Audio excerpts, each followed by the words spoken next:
So, welcome everyone. I'm Susan Stark. I'm the co-chair, co-director of program and advocacy with Sarah McCarthy. Welcome to new members and continuing members. As well as lead members, these meetings are always open and calls to anybody who would like to attend them. If you haven't attended our meetings before in this room, the restrooms are to your right out the back door. The October ballot issue briefing is both a league tradition and part of our commitment to support knowledgeable and confident voters who are empowered to participate fully in democracy. Throughout the year, our nonpartisan voter service volunteers hold events to register eligible voters. These volunteers are called circulators after they are trained using guidelines provided by the Secretary of State of Colorado. Last year, they held 79 events, including colleges, high schools, jails, and health clinics, assisting about 1,350 people to register to vote and to make address changes to ensure that they receive their mail-in ballots.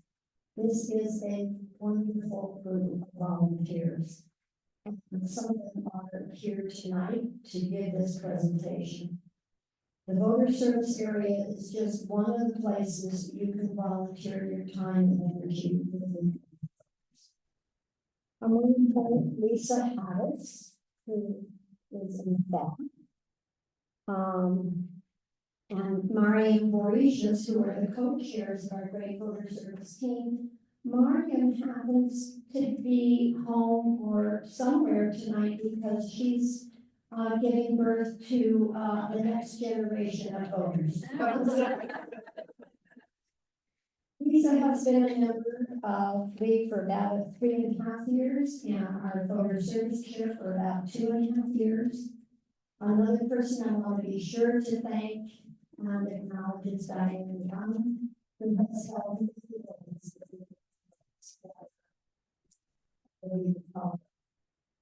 she heads up every year the writing of handout that you have at each seat.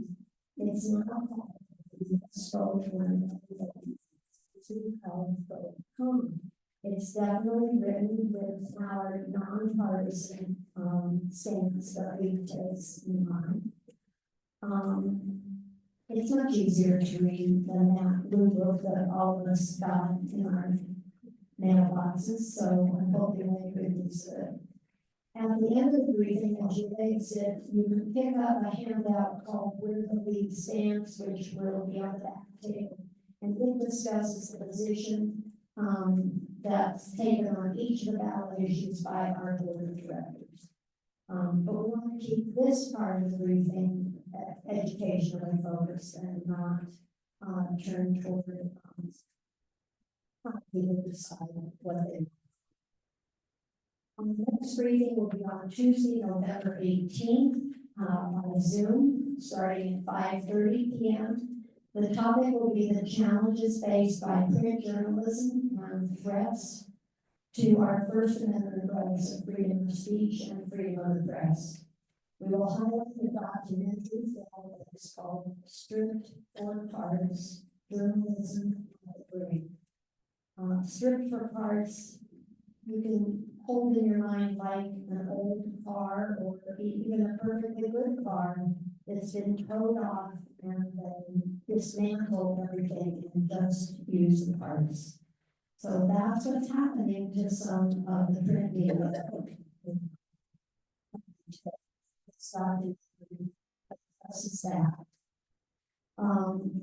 It will be available, it's available now to view and stream online as a YouTube.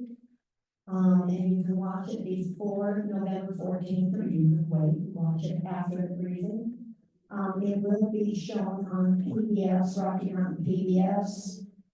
We think on October 20th and 21st, but please check for times.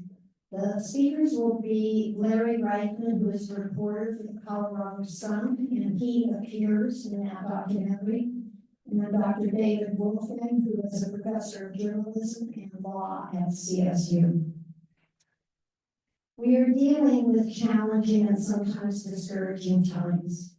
But remember that when you participate in this level tonight's event, you help educate yourself, and enables you to encourage other people to follow knowledgeable voters.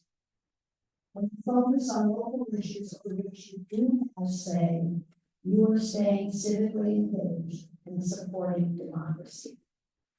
So we hope that events like this and participating with me and other organizations really are out there supporting democracy, helping us feel us considered. Without further ado, I'm going to bring up Lisa Habits, the chair of Voter Service.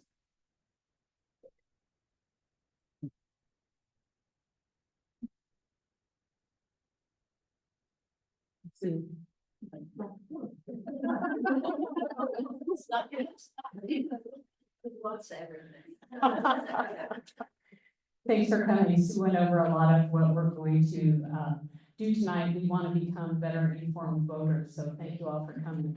In your chairs, you got paper ballot guides that are for Denver ballot measures and the state ballot measures. Know that those are also online on the League of Women Voters of Denver and League of Women Voters of Colorado websites.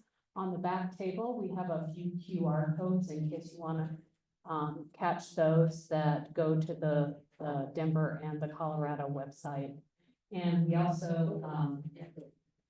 also League of Women Voters Nationwide uses a website called Vote 411, and anyone in the nation can input their address in that system, and it'll show you what's on the ballot for that person. And so the same information that you have tonight is also on that website. So that's really handy to share for people from other states.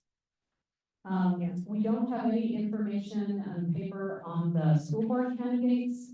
We do have on the Denver Decides website, which is a partnership of League of Women Voters, Inter-Neighborhood Cooperation, INC, which is the umbrella organization for the registered neighborhood groups, and Denver TV8, which films city council meetings. Those three entities joined together. Denver Decides, if you look that up, if you Google it, there are videos that each school board candidate has presented. There's not a forum, but there are the individual videos of the candidates. Also on Vote 411, there are questions and answers that the school board candidates have answered. Our agenda tonight, we'll go through the Denver ballot measures first, and then we'll go through the state ballot measures. And we're going to allow maybe 5 or 10 minutes between each of those for questions. So if you have a question, just raise your hand. I'll bring the mic over. And then if we have more than a couple of questions, I'll be handing out some paper and you can write down your question along with your name and email. If we're able to, we'll answer those questions at the end of the meeting. And if not, we'll get back to you with the answers. So Sue mentioned Diane Young. She is presenting several of the ballot issues tonight, and she heads up the group that researches the ballot guides. She keeps everybody in line. She helps keep track.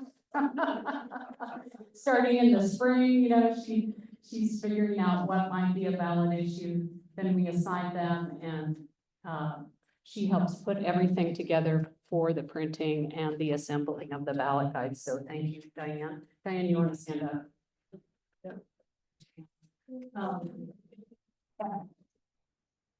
Renee Brunner did also. I always pronounce it wrong. Renee. Extra G. Yeah. Not quite. But come up here. Stand with me. Stand with me, my friend. Pearl Anzalardi and Tony Larson. I saw you here. Tony Larson is very active with League of Women Voters in Colorado, and so she will present it to the state ballot measures. Any questions before we get started? this to you. Yeah, good evening. Oh, question. Has Lee taken a position on any of these ballot issues? Are there any? We have, but we're gonna say that till after the presentation, so as not to color anybody's opinion. Perfect.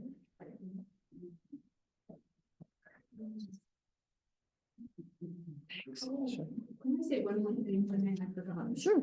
Excuse me, everybody got the You're gonna cover blue this, book and the white book.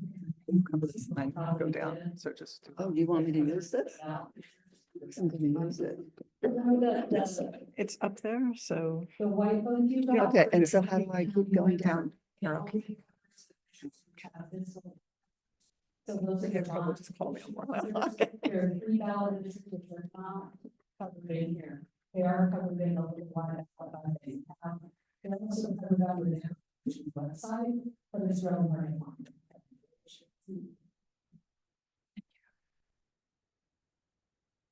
Well, good evening, everybody. Thank you for coming. Thank you to Diane and Berlin for Getting me into this practice of writing on ballot issues. I didn't realize how complicated and involved it was. Or I may not have thought.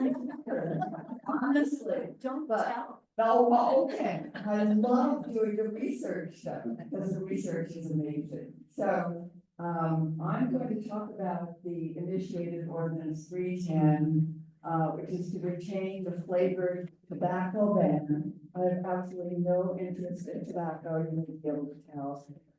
But some people love tobacco. Use the mic. Yes. Yeah. Okay, I have a loud voice, so I was here.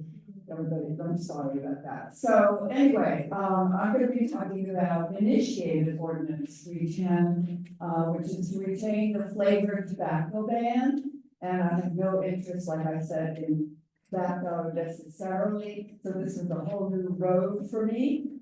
But in doing the research, I discovered various things. One is that we've had a ban before, and that, Mayor Hancock, I think, decided that he couldn't sign off on it. So then it came back to the city council, and that was in, December of 2024. And that is when the ban was voted on, and 11 people, voted in favor of adding the ban to our ordinances. And, should I be looking up there? I have no idea. Anyway, might as well listen to me. I don't know if you like to look at the screen, great. In any case, the city council voted in favor of it. And so then it became, well, it didn't go into effect right away because, there was some delay and because it was thought that the mayor and various other people would like to educate the various store owners who distributed these flavored tobacco products about what the ban meant to them. So the ban has not been enforced, and they were talking about enforcing it starting in January of 2026. And now that this is on the ballot, it remains to be seen whether or not there will be a ban on tobacco. Like, all kinds of things having to do with baking and even flavored cigars and all kinds of things that people, enjoy evidently. But one of the biggest problems is that, young people are getting a hold of these, and I can speak to that, having taught at Metropolitan State University of Denver for many years, and seeing many young people vaping outside. And I was not happy about that, especially if they tried to do that in class. And yes, and that happened. So, that's a little bit of the background on it, but there were various people who spoke against the ban. You can imagine that, the people who would be speaking against the ban and who are listed in your pamphlet and probably on the screen, are people who are selling these products in small stores all around in the Denver area. We're only speaking about the Denver area. There are bans in place in places like Carbondale and Aspen and various other places, but, I don't think there's a ban in place, or they haven't talked about having a ban in place in Lakewood or in Aurora. So it's important to know that this is local, this is a local issue, and there have been some very, I will talk more about the opposition here in just a second. So anyway, those in favor of retaining the ban, and the key word there is retain, because it is worded, the ballot issue is worded, if we have.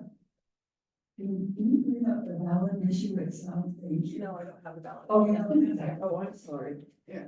It's right. Is it up there? Oh, yeah. Yeah, so thank you. Sure. Thanks. Yeah. So, the word is retain, and the big idea behind this is it has to be worded this way, so that people understand that you are voting to retain something that's already in place. And so people who vote yes will retain the ban, and people who vote no will not retain the ban will go away. That's the most important thing, I think, to understand about this particular initiative. Just move to the next slide because it has the yes, no on it. There you go. Oh, that's right. Okay, so now, those in favor of the ban and why it came to be, why 11 members of the city council voted in favor of it, talk about things that are probably obvious to all of us, but the main thing is that kids get hooked on tobacco products easily. And they are made more attractive through their flavors and their packaging and their location in the stores. All kinds of things bring kids to those places where they can get these products. And then they get addicted. And then it's much harder, of course, once you are addicted, to break your habit of these things. And it leads to health issues. So those are all kinds of things that doctors particularly will say, you know, that young people should not have access to these products. And what is also maybe on your screen is that big tobacco is targeting kids. You may have noticed that, for example, there used to be a bunch of advertisements against these kinds of things, having kids getting started on vaping products, but now they're not as prevalent on our TV screens and other places. And you can imagine why those things have been removed. I'm not going to say anything more about that. But at the same time, I will say that many people support this ban. I'm going to move into opposition for sake of time. As those opposed can say, for example, that if this ban goes into effect, that the city of Denver is going to lose precious monies that they would have ordinarily had the products been able to be sold. So their argument is essentially that, you know, we're gonna lose money out of the tax base at a time when this city, as you already know, is having a great struggle to make sure that we have enough budget money. And so one of their arguments is that we're gonna lose about $13 million in tax. And then the other argument that the opposition has is that essentially 100 local businesses will suffer, and they say a lot of them are minority owned, and so they don't want the minority owned and other businesses to lose any of their money in these small businesses.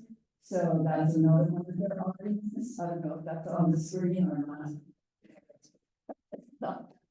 Okay, and then they also say that essentially, oops, I think I just turned it off.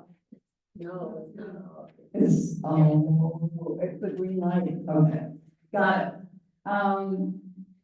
Then they, are also arguing that, you know, essentially, we're all adults. And as adults, we can make our own choices. We do not need to be told that there's a ban, that you cannot access these products. So they're saying, well, as adults, you know, we can basically make our own decisions, and the young people who are in your charge or other people's charge can help them make good decisions about tobacco, flavored tobacco products. Those are the main reasons of the opposition, and those are the main reasons in favor of the ban. And I guess we can take some questions too. But let me say once again that a yes vote retains the ban, and a no vote will take away the ban on flavored tobacco products. Now, that I'm supposed to ask the question, I've never done this before, so I'm gonna be here. Yes. Tobacco products, a lot of the tobacco products are, you know, vaping and other stuff, but there's also so that would be the nicotine products. That's just tobacco products. No, they're nicotine products. Because there's Yeah. nicotine, the pouches that a lot of people are using now, so that would be a ban on flavored pouches. Yes, and in fact, I'm glad you mentioned that, because Philip Morris is building a factory. You know about that in Aurora, where they're gonna be making these flavored pouches. So those are banned too. Okay, There's a question up here. oh, yes, I haven't been able to read this, but do they make distinction between youth and college kids? How young are the kids that are starting to use these products? you can hear how young are people, who are using these products. Do you want to answer the question, sir? 10-year-old kids put them in school. Oh. How do they get it? Well, they can get somebody to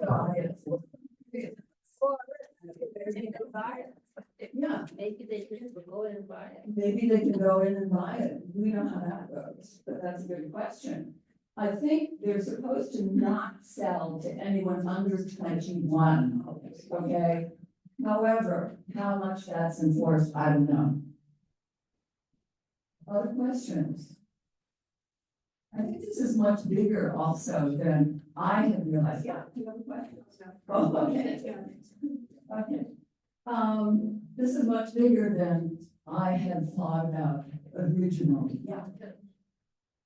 Question is, on a national level, is there any talk about, the FDA being involved in national flavor things? And there is, right. That's another good question. I think probably has been brought up, but I didn't get any information about that. Any questions?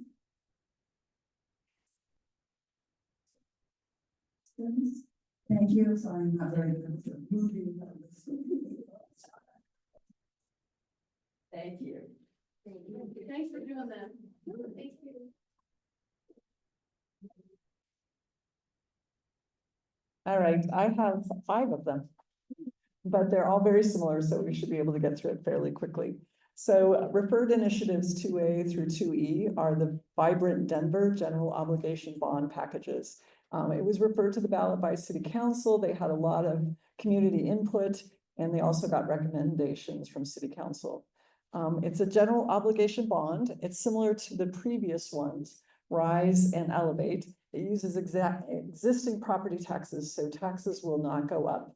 They felt that they could use it because they're winding down those previous bonds, paying them off. And so there's some ability to start a new bond and new projects. So all 5 of them together, are about 950 million for the projects. And the city would pay another 1 billion in interest on the debt. Since I wrote this, there's been lots of things that Diane keeps sending me emails about, which is great. And the mayor has said that they will try and pay it down in 6 years, which would be less debt service for that. And and they're thinking that it will be closer to 1.4 billion instead of 2 billion in the final cost. Okay, so again, it's 60 projects. It's split into 5 separate ballot issues. You have to vote on all 5. And it's based on kinds of projects. They put them together by type of project.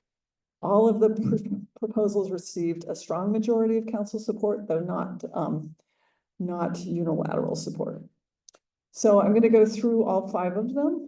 I can't do all 60 projects. So I pulled up the 3 biggest projects of each of the packages if they had them. So the first one is 2A. It's Transportation and Mobility Infrastructure and Facilities Bond. It's the largest at 441 million. Again, the maximum repayment cost is 906 million. And it's 14 projects, the 8th Avenue Viaduct and multimodal improvements, Global Elyria Swansea Connections, and the West 38th Avenue multimodal project. The city does have all 60 projects on their website in a spreadsheet. So if you're curious about any of the projects, you can go in. There was some criticism that there was not a huge amount of detail on all these projects, but the names of them and some details about them are there. So 2B is City Parks and Recreational Infrastructure and Facilities. It's the second largest. It's 174.8 million. 21 new parks and facility upgrades, the largest again being the Park Hill Park build out. So we voted on Park Hill a couple of years ago, and now they're going to finish that project.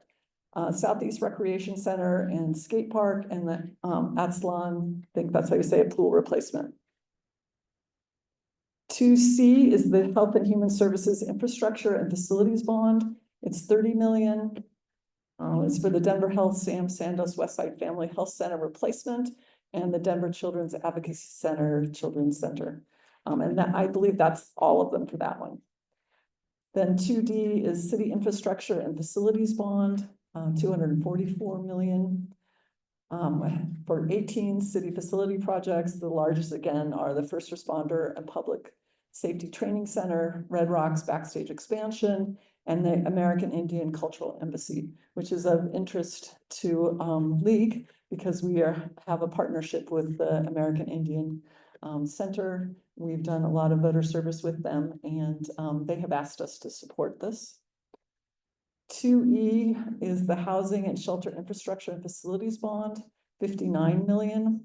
It's for repairs and improvements to housing and shelter infrastructure. I would say this one is the least sort of filled out with details of all of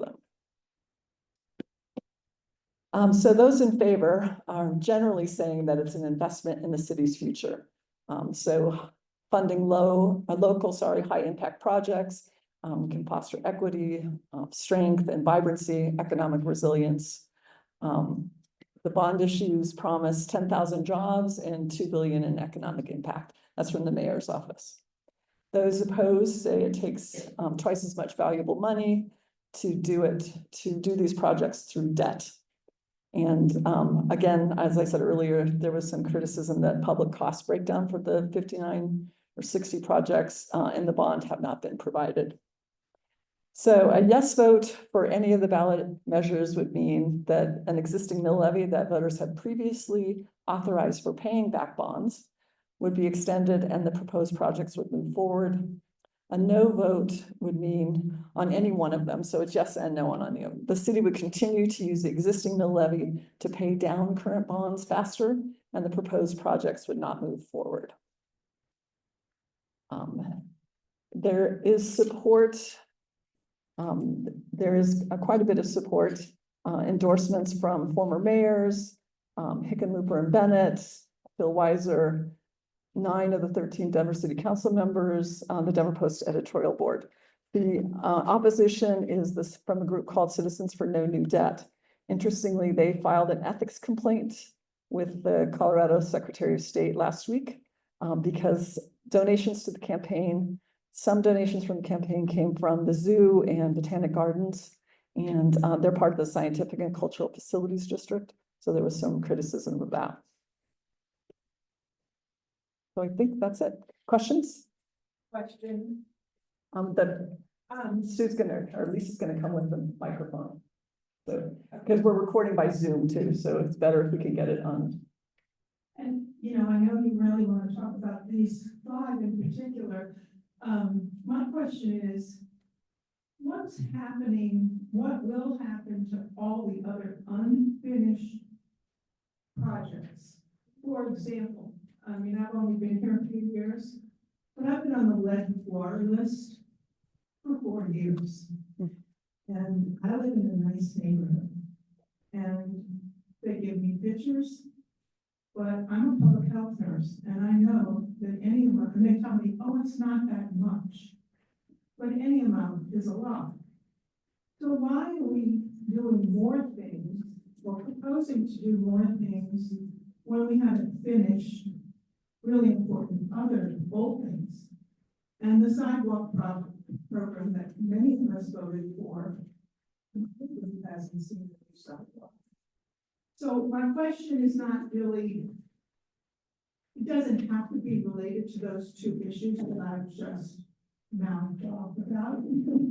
But my question is, what are we doing, you know, about other, that we, not that they're probably bonded. I know the lead program has gotten federal money, but they always make fun of you, call to ask, well, when am I on the list? Will I be on the list?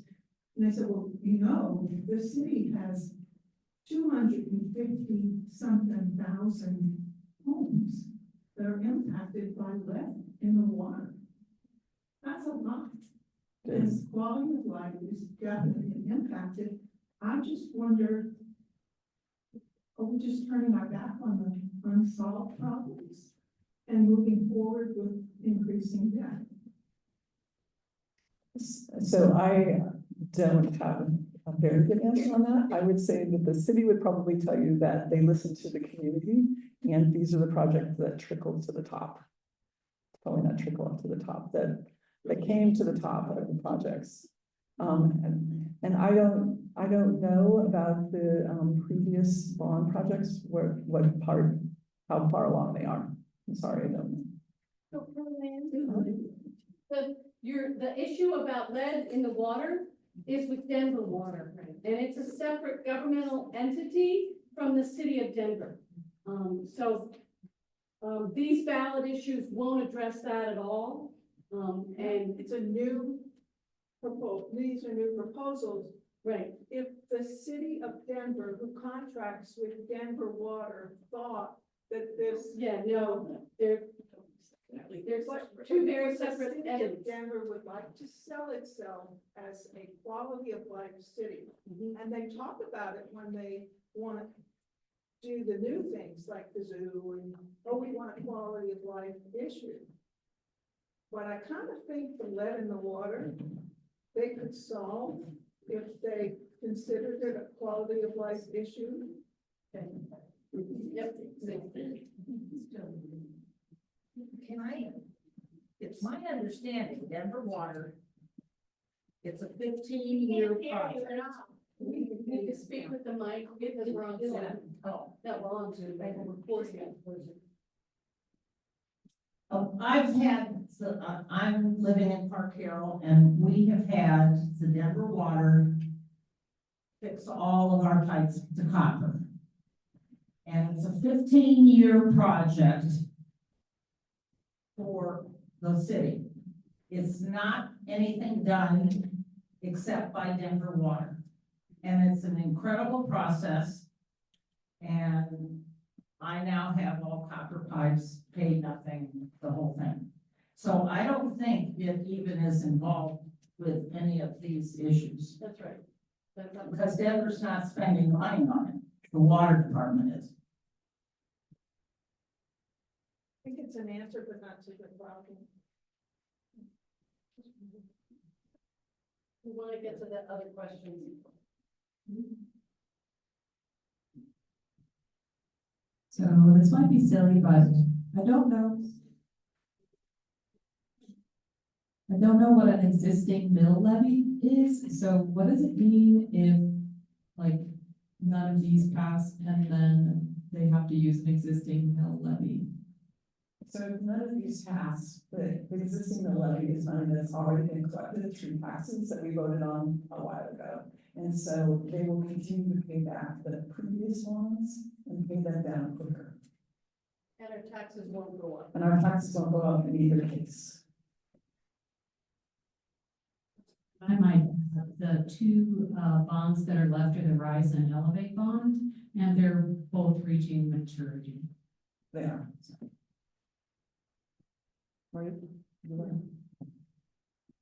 All right, thank you.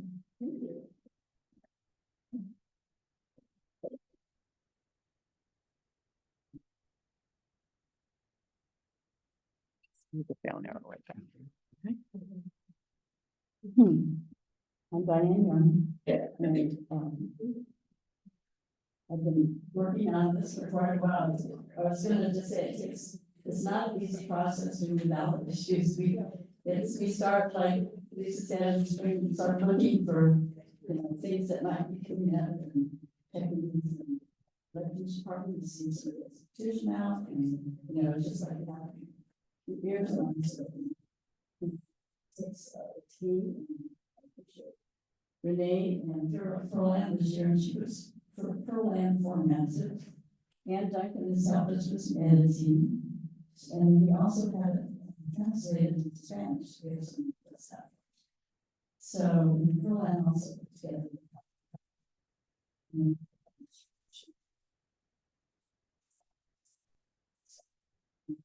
Lots of things out here,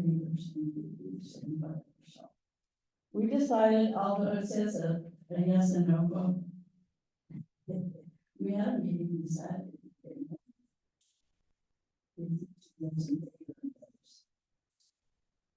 So we had that this year. We'd love to hear that. I think although it's harder work, but it's still, I think, more informative. So that's kind of what we decided. The next one is fairly simple, 2F. And what it's doing is changing the name of the Department of Excise and Licensing to the Department of Licensing and Consumer Protection. To the mayor's cabinet. So right now, this was proposed by the department, because it does not reflect what they do. They don't collect taxes. And they said, well, they do a lot of stuff. They do licensing for child care facilities, food vendors, marijuana businesses, liquor licenses, alarm companies, security guards, short-term rentals. So whether what they do besides issuing licenses, then they have to make sure that licensees are following the rules and regulations. So they meet public health and safety standards. And that's where they want to change the part that says licensing and consumer protection. So that reflects more what they do. It's not going to change their responsibilities. And it's not going to change the staff, but it's just a name change so that they know what they do since they don't collect taxes. So this was brought forward by the person who's currently director of that department. And she just felt like it better reflects what the department is doing. It's on. So those in favor say by calling it Department of Excise and Licenses, it's confusing and misleading because they never do taxes. And this will help the public understand better what they do. And being part of the mayor's cabinet also is an advantage for the department because they have a seat at the table. They get more feedback from the other departments, and it's better in that way too. but there's nobody that, no known opposition to this. So a yes vote means the Department of Excise and Licenses will be called Licensing and Consumer Protection, and the manager of the department, you might, we need to do that down. Okay, sorry. That's okay. Okay. And I'm not good at that. But if you vote no, it'll just stay the same. The functions aren't going to change no matter what. Are there any questions on that? Picture, yeah. Yes, go ahead. Go ahead. I'm just curious to know why the present health department is not. You know, a lot of departments aren't necessarily part, there's only a few of them that are part of it. So they feel it's an advantage if they are. Yeah, so they just. I don't know, they just.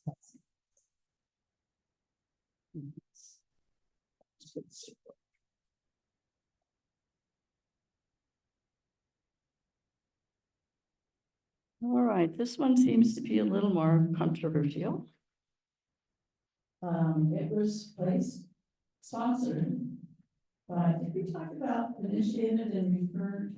Let's do that a minute, because we have 310 was initiated by petition. And they have to get a certain number of signatures, over 1,000. Yes. Get 1,000 registered Denver voters to be approved to be on that. So that the other ones referred can either come from city council, they can come from the mayor's office, they can come from the department side.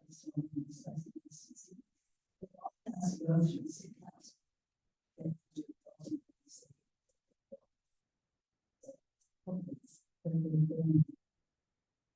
So this one was sponsored by several council members. Councilman Watson, Alvarez, Gilmore, and Sawyer all have their names wanting to put this on the ballot.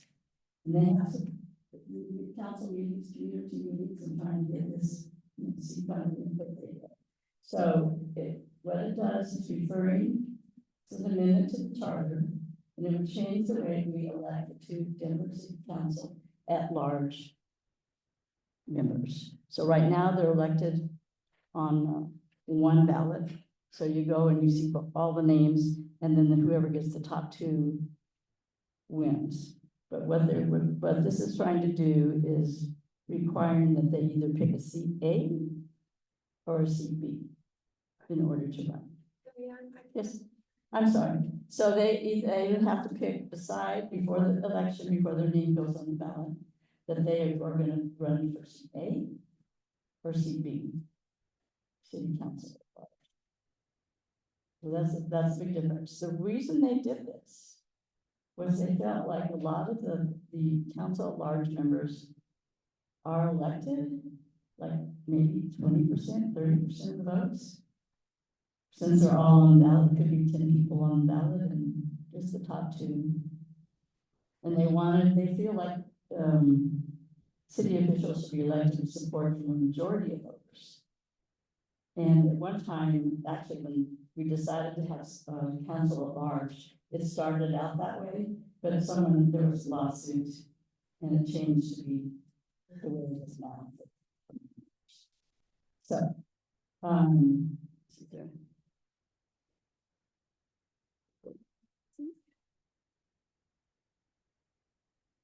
as I said, the 11 other city council members, the other council members and the city elected officials all have to get 50%, more than 50% of the votes. And so they just have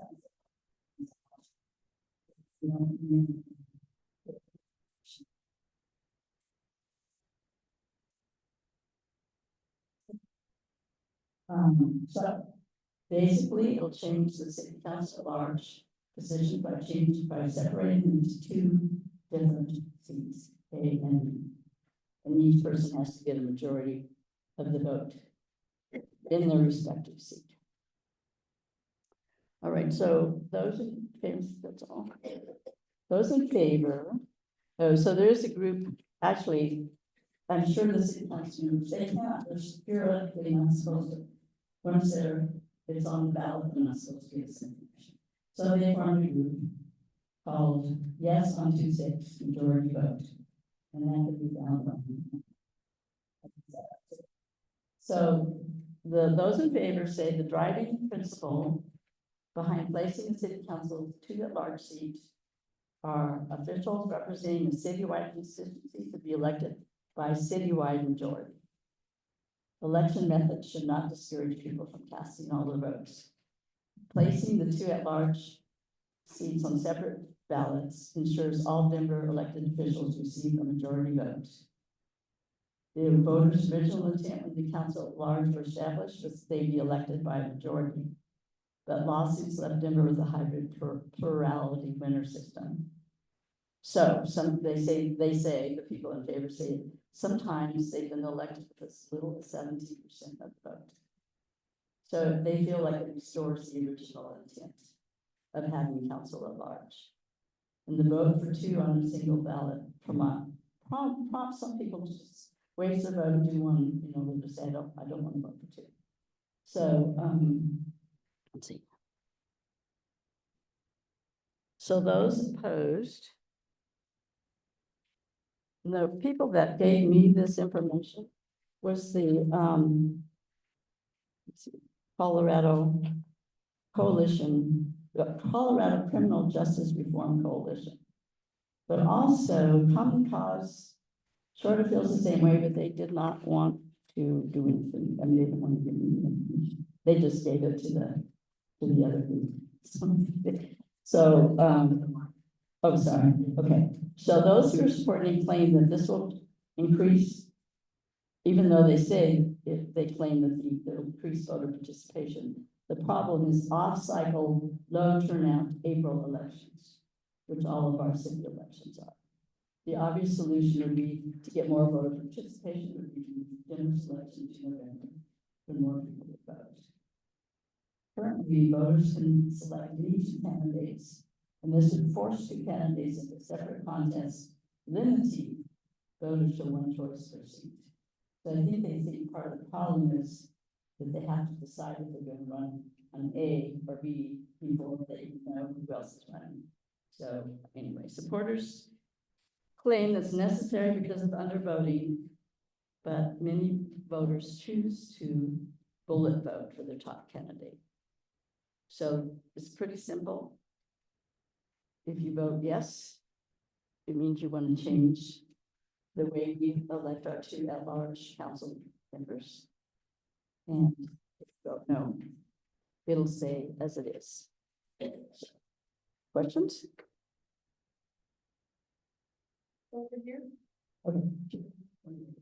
Hi, I think I'm being a little dense about this, but I don't really understand. You alluded to it a little bit.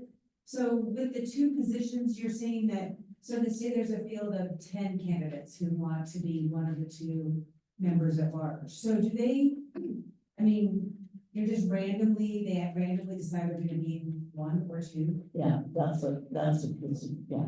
There's no way of, another way of selecting it, just have to say, I'm gonna be on CA or CD, so. I'll just stand up and say it, I think you can hear me. There is another suggestion that's been put forth by, the, Office of the Clerk and Recorder, I think it is,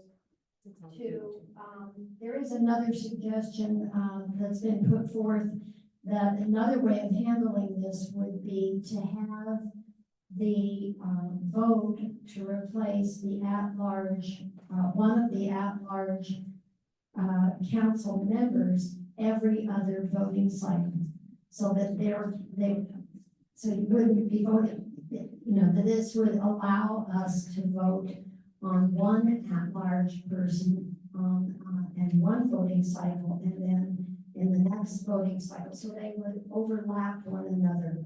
So that's another suggestion that's been made to address this problem. But that would require a change. Not on the back. Yeah, it would require change to our charter also. So that would be.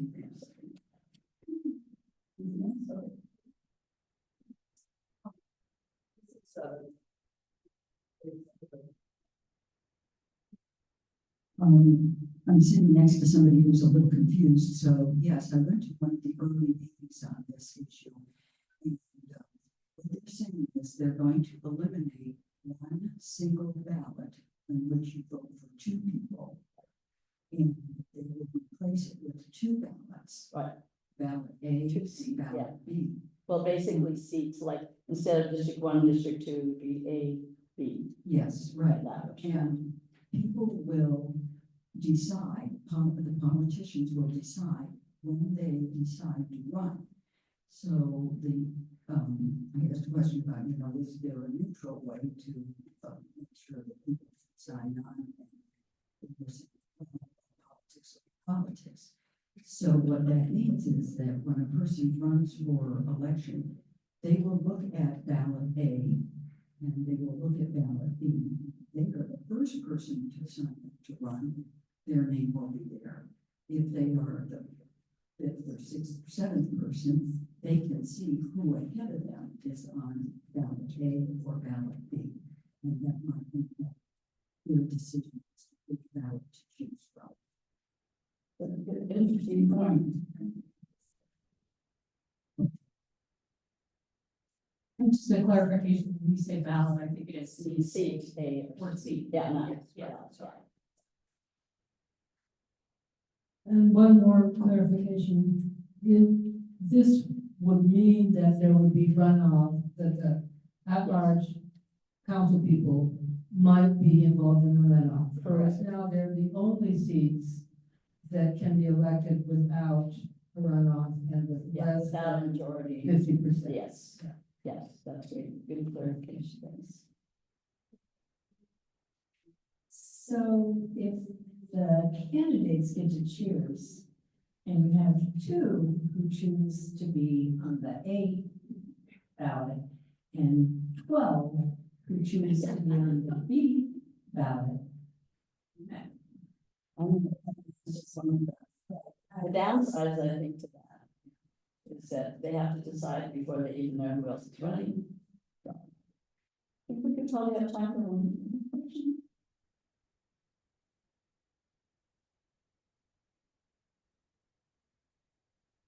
Actually, this is not a question, but this is an example where ranked choice voting.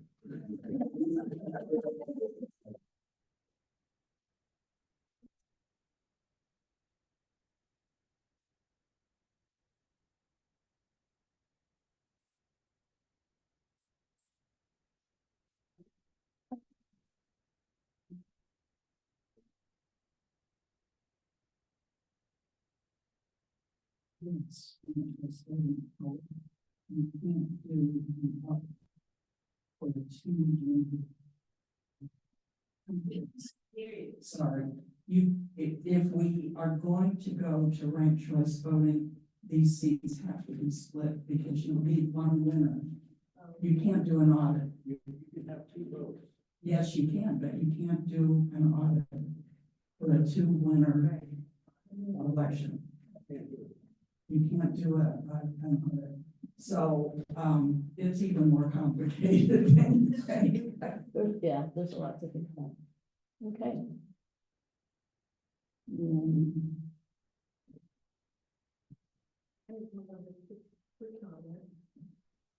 We are aware that the clerk and recorder is very upset about the budget that has been allocated to him, and he is now saying that a lot of the ballot boxes will not be in 2026, not 2025, will not be, they won't be able to handle all of the things that they usually do to make voting so easy in Denver.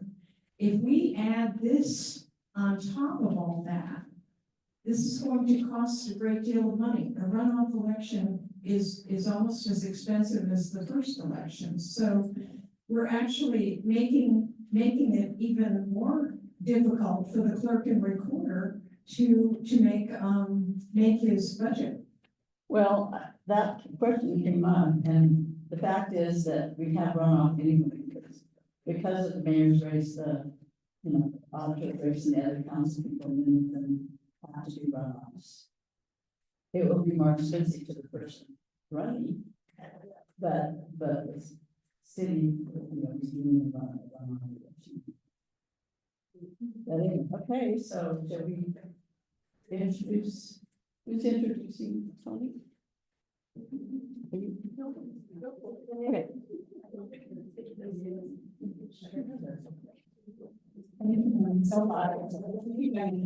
Sure. Tony lives in Denver. She's really active with the League of Women Voters of Colorado, and they have a group that looks at all the ballot measures. In addition to all the legislation that happens all year long. And so thank you, Tony, for coming to talk with us about the two state measures, LL and ML. Am I doing this correctly? I need to learn how to do the machine first. So it starts up there. So that's the start of it. No, I don't want that. I just want the slides. So it starts there, no? And there's LL. The small blue folder handout that you have are for the two state ballot issues, LL and M. Or you should stay up here. I can do it. Is that okay? And then you could look at the screen. Does that make sense, Tony? Or what would you rather do? I want just the.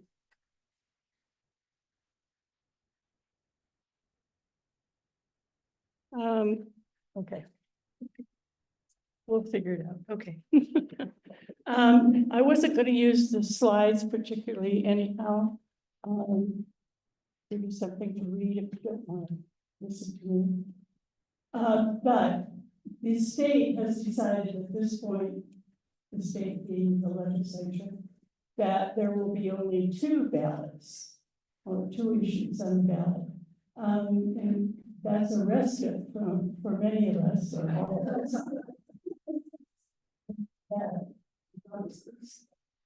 But I wouldn't sit back and be too comfortable about it because I observed the title board and they already have 8 issues that are out for signature for 2026. And there are about 21 that they're going to discuss tomorrow to see if they should be on the ballot or not. So I think, take advantage of the two issues, which are very similar. And prepare yourself for next year.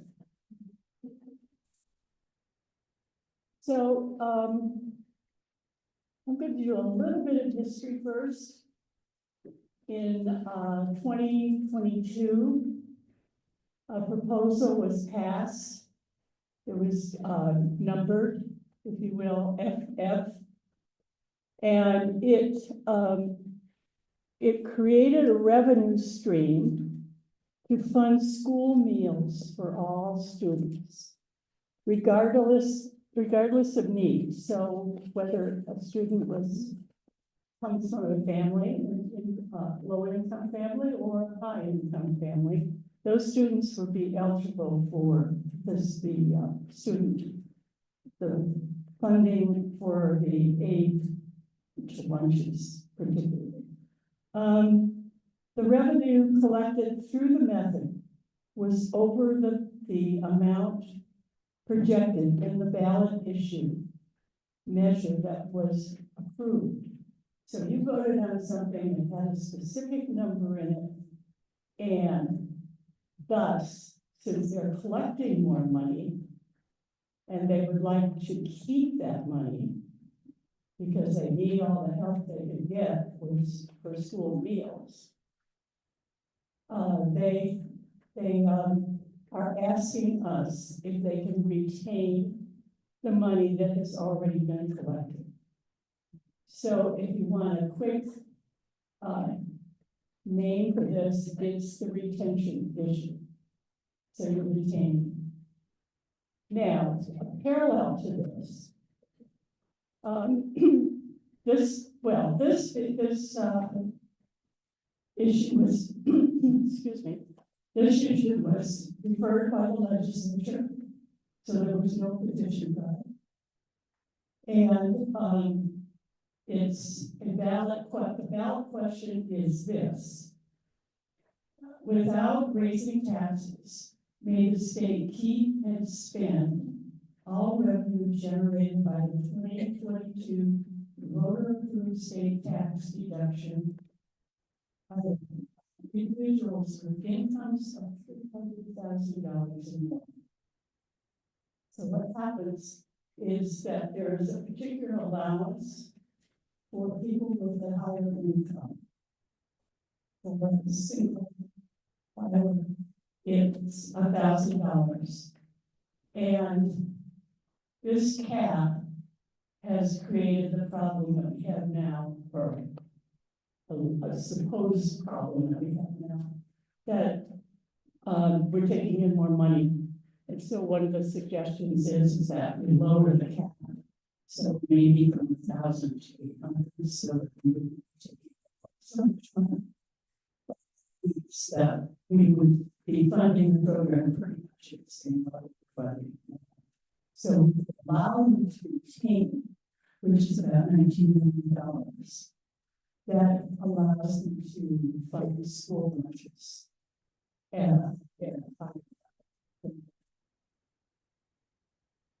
So, and the options would continue the way they are now. So, and this program is for students kindergarten through 12th grade.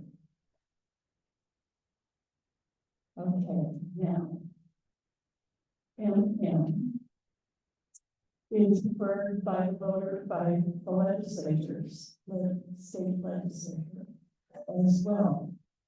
And the ballot question is much more detailed.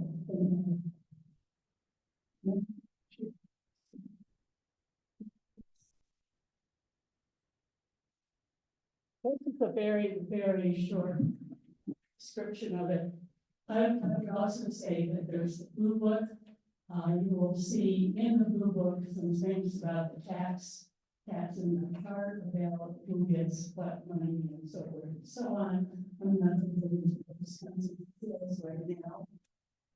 Also, you have plenty of material from this state league. If you go to their website, you get the slides that I'm talking from, and you also get this little handy pocket brochure.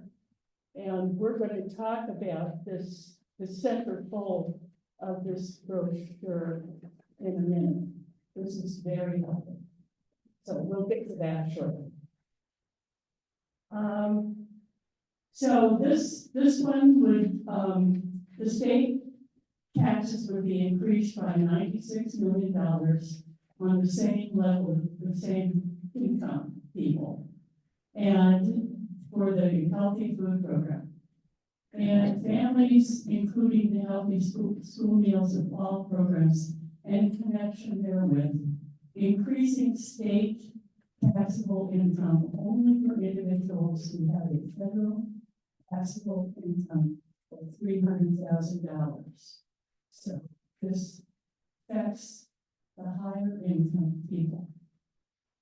And then allowing the state to retain the money instead as a voter-approved revenue change, all additional tax revenue generated by these tax revenue changes. So money than is said at the current time, they can keep all of it that comes in. But again, this money is coming in from the people who have incomes over $300,000. So those that support this, it's LL and MM are very close. So I'll just put them together. But certain revenues already collected and are in the coffers of the state. Why not let the state keep them since it's a valuable program?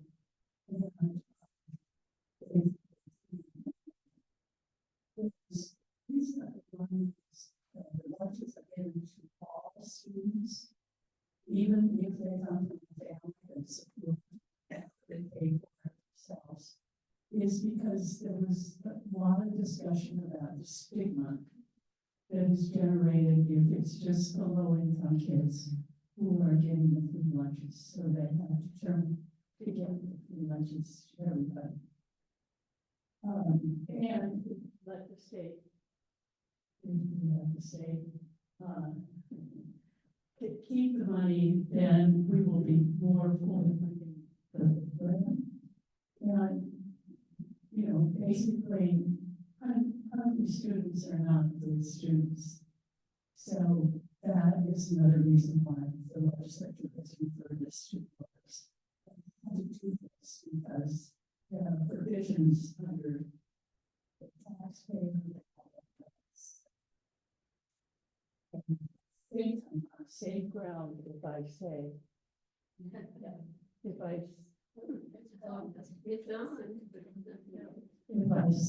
say the league has been opposed to the taper forever.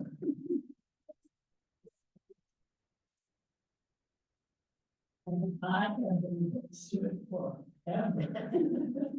And there are efforts going about right now. There's a graduated income tax issue, I'm diverting at that, but a graduated income tax issue that is going to go to tax.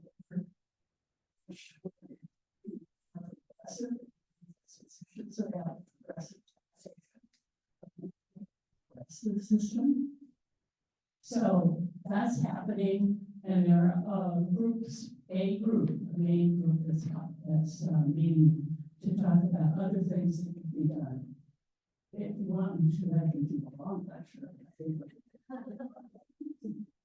But I mean, okay, so the people who are opposed are saying that these are challenging economic times and that we shouldn't increase the amount of money that people have to pay into this as if it's and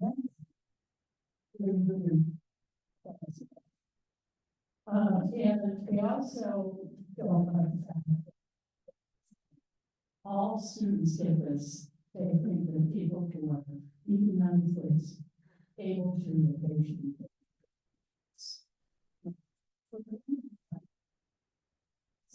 needs. And once again, it's an education issue. Students need to be properly fed, to be properly educated. Because there's a lessening of federal funds coming in, that the state should have some of that. This is one of the So, in addition to and just the pieces that I read to you quickly, there are other items within the proposal that talks about wages for the food preparers and servers. There are basic nutrition ingredients, provisions in the proposal.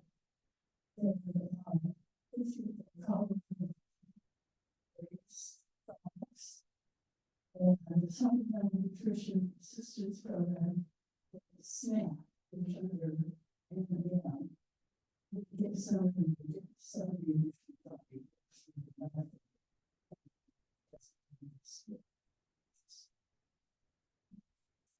simplicity sake. We call this proposal the expansion measure because it does increase some of the provisions. Detail, but you wonder why you can't read all of one proposal. That's because the time board deemed that each of them was a single subject and could not be put together. It says that because of Tabor, That's because we kind of shot ourselves in the foot over that, because there are 17 different provisions in paper. So we can't just go in now. And we would like to take, you know, we need 17.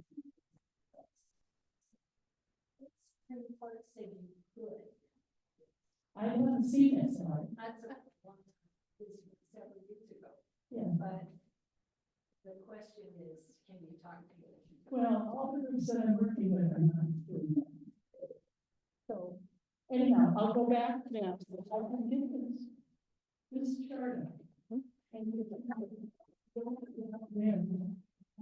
You got this little brochure that was on your seat. So we'll just go over it a little bit. And I think this is key. If you look at this, it'll be very helpful in what's going to happen when between these two measures. So the first is the historic FF, which is the basis of what we're changing, what we're working with. And if, and then you have proposition LL, which I slightly described in proposition MM. If LL fails, the funds will be refunded to the voters and not kept for school budgets. The caps for the upper income people, the reductions will have to be reduced so the state doesn't continue to bring in more money than they use. So they don't want.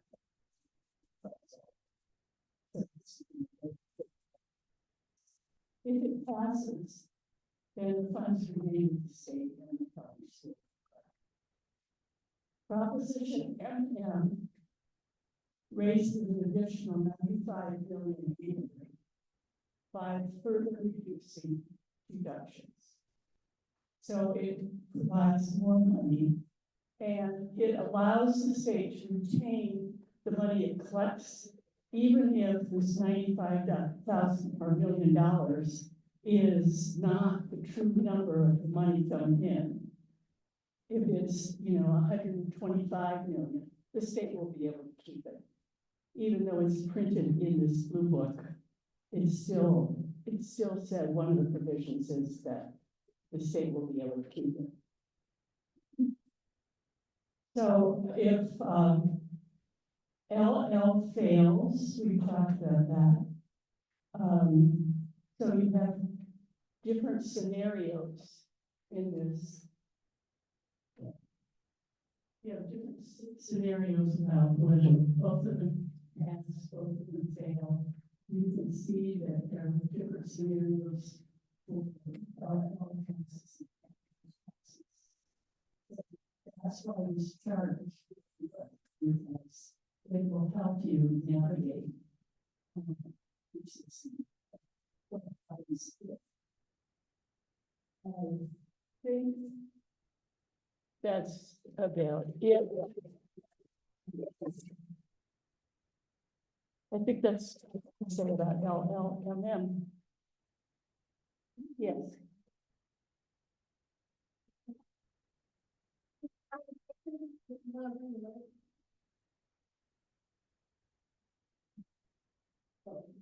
Okay, I'll use this mic. My question is on MM. It reduces the number of tax deductions for people earning more than 300,000. If it generates more than the 95 million that's estimated, will that excess stay with this program only, and the legislature can't tap it? The legislature cannot take the money and do something else with it. It's dedicated to school lunches. Okay. Something out there. I'm reading the outside of the book where it says no. And so state income taxes, and the state will only be required to reimburse local school board, school food authority authorities in school districts with the highest concentration of poverty. Does this have anything to do with the universality of the program, and so only schools with, so with? So, yes, and there would be schools or areas that would not be funded if there's not. The other thing I forgot to mention is the fact that if there's excess money, that will be spent.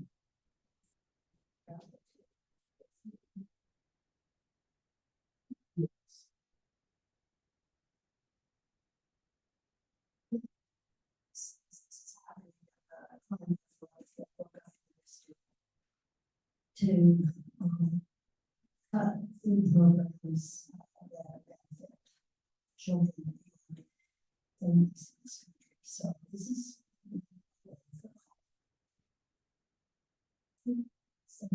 it's what we can do something here to find that.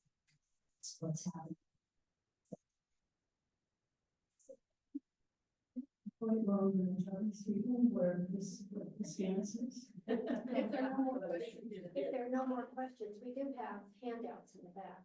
Okay, for the Denver issues, they got handouts. Right. Since this is pretty simple, the League of Women Voters of Colorado supports both measures.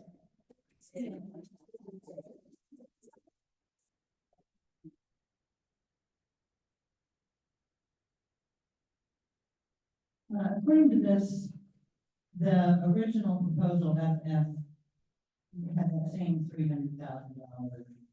So this is not new. No. Right, I think that's important to be sure.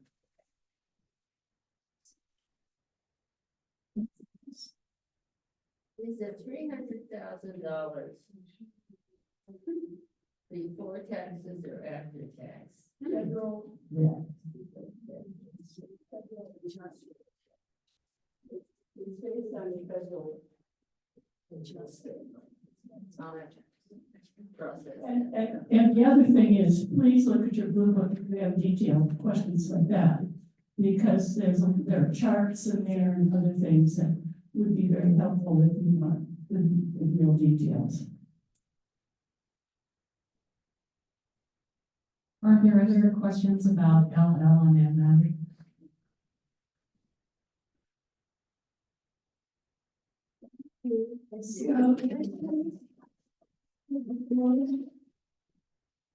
Thank you again to everyone that worked on this brochure and the people that presented this evening. This is one of the things that's at the heart of what the voters does.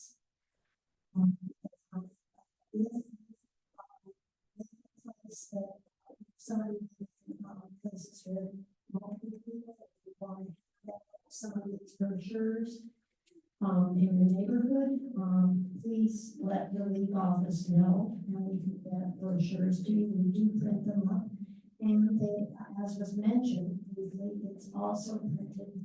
I don't know what the state one is, but the city ballot issues handout that league does here for Denver is printed in Spanish as well. And we have those available to distribute. Have someone body takes them to all the libraries, but if you are so inclined and you want to distribute some of these, please call the league office and we will get them to you. Thank you again for coming. Is there anything else? I have a few remarks. If you all have a few minutes. I have just some things to mention about important dates.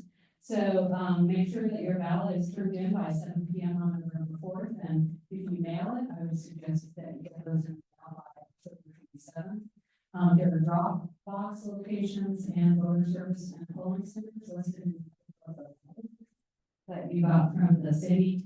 You can still register to vote online and up until 8 days before the election, in case you know anybody that still needs to register. And in Colorado, anybody can vote, register and vote up until 7 p.m. on the election day. I have a Denver League's positions on the Denver questions. That's one thing I was going to introduce, and Sarah McCarthy said she would go over those.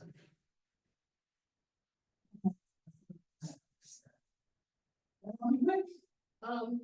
So the Denver, League Board voted on the ballot issues for, that's on Denver's ballot. And, on 310, our board decided to take no position. And we have printed out, a flyer that describes this, and you can pick them up at the back, at the end of the meeting. Let me just say that we can only take a position on issues that the League of Women Voters has a position on. So we can only take a position on, so doesn't mean that we're in favor of flavored tobacco or opposed to it. It just means that is not in the wheelhouse of what League takes positions on. So that doesn't mean we favor it or against it. And that's, the detail is described on this one pager. On the measures 2A through E, we voted on them as a group, and we voted to support, based on our position that we encourage sound planning for Denver and for plans that meet the physical, social, and economic, educational, recreational, cultural, government, and aesthetic needs of Denver. On 2F, we voted to support, again, based on the policy that we support a governmental system that's open, representative, responsive, etc. And then finally, on 2G, we voted to oppose, and we decided that based on our position, that we want an open, representative, responsive, accountable, etc. We discussed the political, potential political complications from the candidates maneuvering. Are they going to be on A? Are they going to be on B? And is this really the right long-term solution for what's been identified as this problem? So those are the positions we took. So thanks for listening. I just have three more things. We're gonna have a tent down at the No Games protest this Saturday. It's from 12 to 4 down at the Capitol. Our tent is a white tent and it's so we're trying to attend the city council meeting on October 27th. That's when they discuss the budget. I'd like to advocate for the budget for next year in 2026. And the last thing is Jeanette would like to speak about some opportunities with our group. Thank you, Lisa, and thank you, Sue and Sarah, for putting together such a wonderful program tonight. I want to direct our organization, which means I'm recruiting for a treasurer, secretary. So if you have an accounting background and extra time on your hands, you can be the treasurer.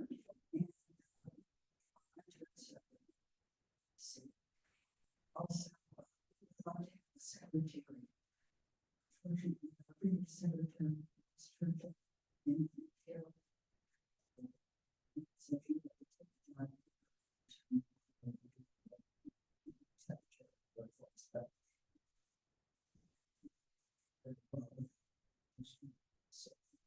if you know someone, they don't have to be a leader. Change that. We would love to have them just help us out. Thank you very much. Is there anything else? Thank you for coming. And we're ready to take your coffee.